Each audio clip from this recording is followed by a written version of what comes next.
আমরা আজকে সূরাতুল মুলক থেকে কথা শুনবো। মুলক সূরার নাম কি? এই সূরার অনেক ফজিলত আছে। এই সূরা রাত্রিবেলা যারা তেলাওয়াত করবে তাদের কবরের আযাব হবে না। কবরের কথা শুনলে ভয় লাগে না? চলে যেতে হবে, কেউ থাকতে পারবো না, কিন্তু এই জিনিসটা আমাদের স্মরণেই আসে না। এত ব্যস্ততা, এত মায়া জাল, এত মায়ার জালে আমরা আটকে আছি। এত ব্যস্ত লাইফ, সকালবেলা অফিস, বিকেলবেলায় অমুক কাজ, তারপরে অমুক কাজ, একটার পর একটা কাজ চলতেই থাকে। এই ব্যস্ততার কারণে আমাদের জীবনটা সুপার বিজি লাইফ আমরা লিড করছি, আমাদের জন্য সময়ই নাই, কিন্তু চলে যেতে হবে। বিশ্বনবী বললেন এই সূরাটা এমন সূরা মানিআতুন মিন আযাবিল কবর। এই সূরা মুলক যারা তেলাওয়াত করবে তাদের কবরে কোনো আযাব হবে।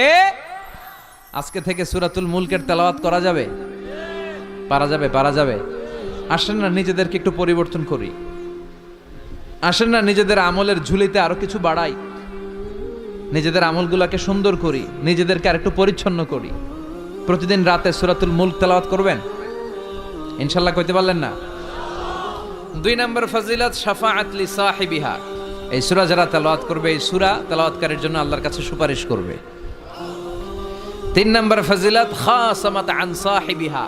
এই সূরাটা কিয়ামতের দিন এই সূরার তেলাওয়াতকারীর পক্ষে আল্লাহর সাথে তর্ক করবে, ডিবেট করবে। কতক্ষণ? হাত্তা আদখালাহুল্লাহুল জান্নাহ, যতক্ষণ না আল্লাহ তাআলা এই লোকটাকে জান্নাতি বলে ঘোষণা না দেয়।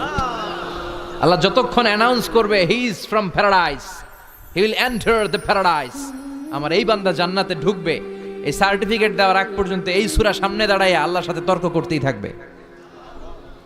আবার বিশ্বনবী বলেন মান ক্বারা বিহা ফি লাইলাতিন ফাকাদ আকসারা ওয়া আতাবা। রাত্রি বেলায় যেই ব্যক্তি এই সূরাটা তেলাওয়াত করবে তার রাত্রিটারে বরকতময় করে দিবে কে? এজন্য বিশ্বনবী বলতেন আমি চাই আমার প্রতিটা উম্মতের হৃদয়ে এই সূরাটা গাঁথা থাক। আমার নবী চাইতেন আমাদের অন্তরে যেন এই সূরাটা মুখস্থ থাকে। আমরা চাই না?